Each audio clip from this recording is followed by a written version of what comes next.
Shalom, shalom wapendwa katika Bwana, na wasalimu katika jina la Bwana wetu Yesu Kristo. Kwa majina uniite Nabii Mtume David Runiga. Mimi ni mtumishi wa Mungu toka DRC Congo, nikiwa msimamizi wa neema ya urejesho, na kukaribisha katika kipindi chetu Jua Kweli na Kweli Itakuweka Huru. Kipindi hewani ni Jua Kweli na Kweli Itakuweka Huru. Tuko na somo ambalo nataka nilishare pamoja na we popote pale unaponisikiliza. Tuna somo ambalo liko linazungumza misingi ya jamaa na asilia za vitovu zinazoikalia watu na kuwasumbua. Ndo somo letu ambalo tuko nalo, na somo hili tunalisoma katika kitabu cha Ezekiel sura zake 16 mstari wake wa 4. Tunasoma katika jina la Yesu Kristo. Na kwa habari za uzazi wako, kwa siku ulipozaliwa kitofu chako akikukatwa, wala hukuoshwa kwa maji kusafishwa maji kukusafisha, wala ukutiwa chumvi hata kidogo, wala ukufungwa nguo za kitoto. Hakuna jicho lililo kuhurumia ili kukutendea lolote la mambo haya, kukurehemia, lakini umetupwa nje shambani, kwa kuwa nafsi yako ilichukiwa siku ulipozaliwa. Na wakati nilipopita kwako na kukuona ukiangamia na kugagaa katika damu yako, nilikuambia hata katika damu yako uwe hai. Ndiyo, nilikuambia hata katika damu yako uwe hai. Bwana Yesu asifiwe, mpendwa katika Bwana. Na moyo wa shukurani tena kupata nafasi hii mbele yako. Kipindi hiki Jua Kweli na Kweli Itakuweka Huru ni kipindi ambacho kiko hewani na Nabii Mtume David Runiga.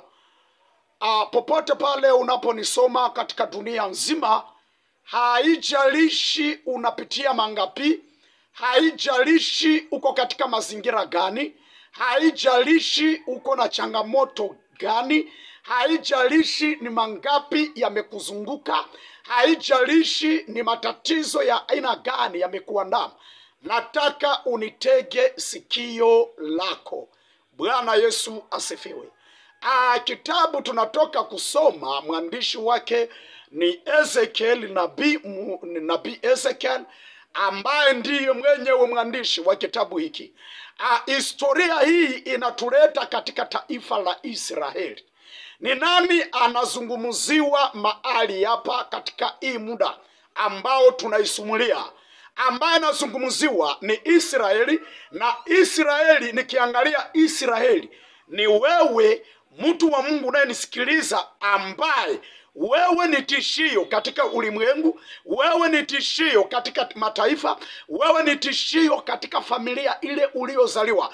Yani wewe si mtu wa kawaida kwa aina uliozaliwa, kwa malengo ambao ulizaliwa ndani, kwa ile misingi uliozaliwa, kwa malengo ya Mwenyezi Mungu kukuleta hapa kudunia. Mungu alikuleta hapa kudunia, hakukuleta hapa kudunia ili uenda uwe katika maisha yale ambayo umo ndani, yale mazingira ambayo unayaishi wewe, ile hali ambayo umo ndani. Hapana, kuna kitu kilisababisha Mungu akuleta hapa kudunia.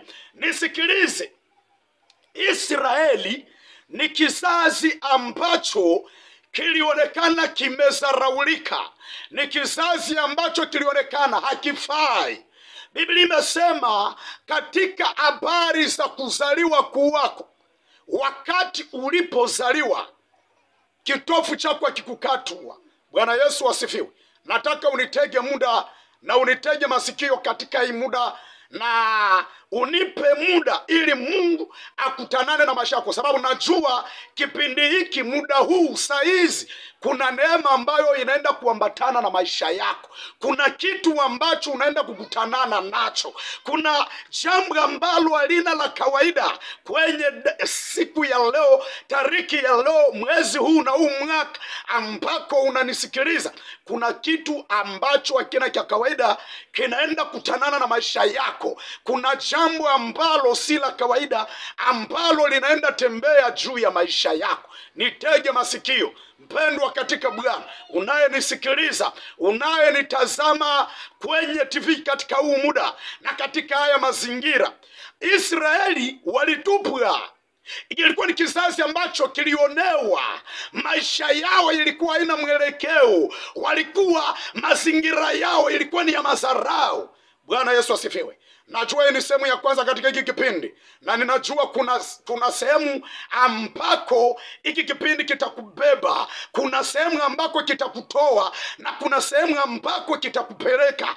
Pandisha viwango vya imani yako katika siku ya leo, uende ukutanane na muujiza wako. Mpendwa katika Bwana, Israeli, Mungu amekuja kuambia kwamba mlitupwa. Na wakati mlitupwa, nafsi yenu zilikuwa imechukiwa. Nafsi yako ilikuwa imechukiwa. Bwana Yesu asifiwe.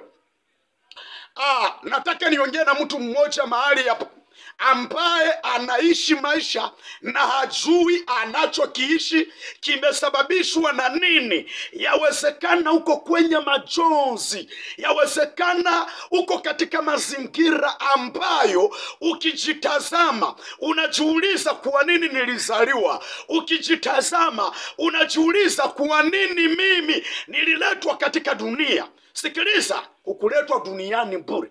Kuna kitu kilisababisha Mungu akuleta hapa duniani. Kuna jambo lilisababisha Mungu akuleta hapa duniani.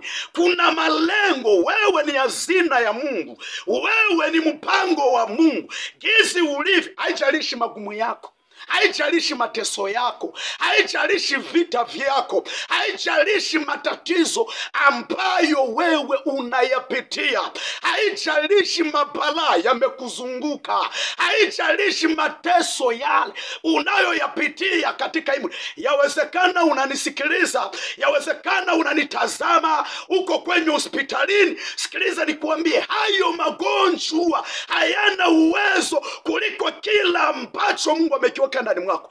Mungu ameweka vitu ndani mwako. Mungu ameweka kitu ndani mwako ili muujiza wako utakaposimama, nyota yako itakapoangaa, wewe vile ambavyo vilikuikalia vitakapokuacha, kuna neema ambayo itaambatana na maisha yako hadi mpaka na madui zako na watesi wako watashangaa. Bwana Yesu asifiwe.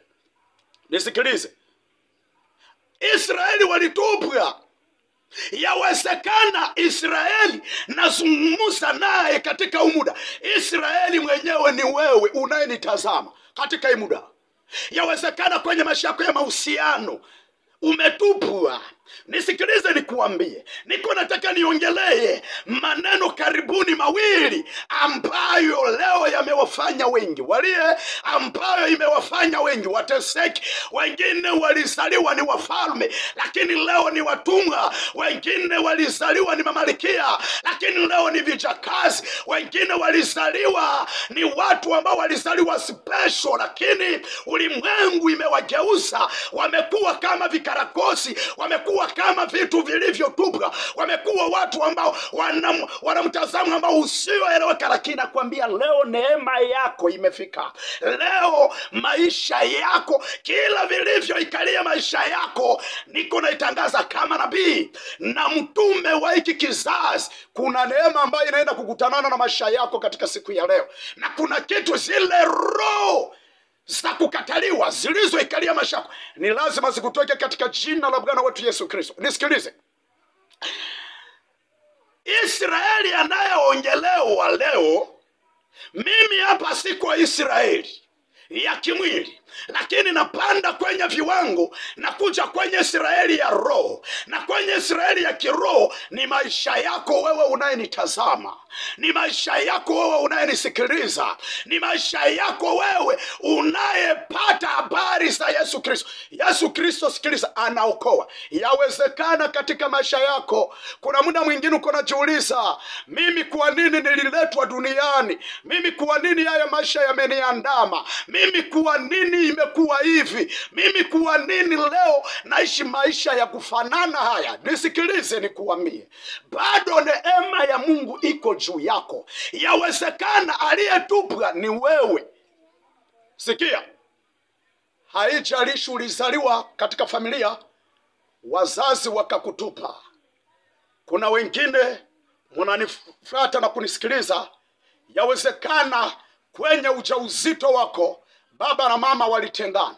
Nataka niongee vitu ambavyo vitakusaidia mahali hapa, ambavyo vitakusaidia katika hii muda, ambavyo vitakusaidia kwenye imani yako wewe unayenisikiliza katika hii muda na katika haya mazingira.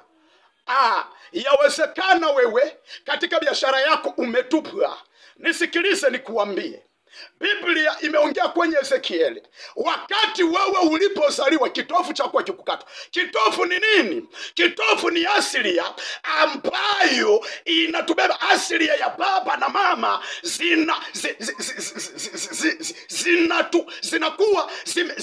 zinapokea ya maisha ya mwanadamu, na ni vitu ambavyo vinaunda umutu, muonekano wa mtu, maisha yake. Yawezekana wewe umezaliwa kwenye asilia, kwenye vitovu vya kimasikini, na bado vile vitovu havijakatwa. Yawezekana wewe umezaliwa kwenye vitovu vya umalaya. Yawezekana kwenye familia yako kuna vitovu vya umalaya, na ndo maana wengine wakai kwenye ndoa, na ndo maana wengine hawana ndoa nzuri, na wakienda kwenye ndoa maisha yanabadilika, maisha yameharibika. Yawezekana ni vitovu ambavyo wewe umevizaliwa ndani.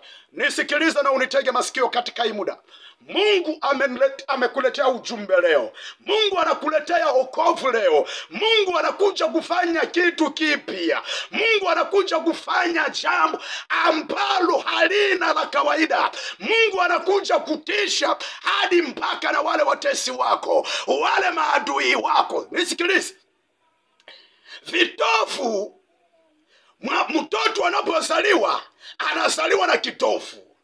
Katika maisha ya ndoa kuna muunganiko wa jamii mbili ambazo zinaungana, na katika hizi jamaa mbili 50 kwa 100 hizi jamaa mbili zimeungana, inaenea 100 kwa 100. Mtu anazaliwa, na mtu anapozaliwa katika ulimwengu wa roho, mtu anazaliwa na asili ya mbili. Mtu anazaliwa na asili ya kimwili na asili ya kiroho. Katika ulimwengu wa mwili mtu anazaliwa na asili ya mbili, asili ya kwabo baba na asili ya kwabo mama. So naozungumzia vitovu, na kama nazungumzia vitovu ni vitu vinaweza sababisha wewe ulikuwa mtu wa kubarikiwa unakuwa mtu wa kulaaniwa. Wewe ulikuwa mtu wa heshima unakuwa mtu wa madharau. Wewe ulikuwa mtu mwenye akili unakuwa mtu mpumbavu sababu ya vitovu. Kuna wengine walisoma, wakasoma vizuri, walisoma vizuri, lakini katika kusoma waliposoma maisha yao, walisoma, walimaliza masomo, lakini hawana makazi. Hawana kazi, hawakuajiriwa. Si kwamba vyeti vyao vilikuwa havieneani. Hawakuajiriwa kwa sababu aseme kwamba muonekano wao ulikuwa mbaya. Hawakuajiriwa kwa sababu kulikuwa vitovu ambavyo viliwakalia. Kwa jina la Kristo Yesu, vitovu vilivyoikalia maisha yako na viamuru kwa jina la Yesu Kristo viachane na maisha yako kwa jina la Yesu Kristo. Nisikilize, kuna wengine vitovu ambavyo naviongelea ni wafanyabiashara.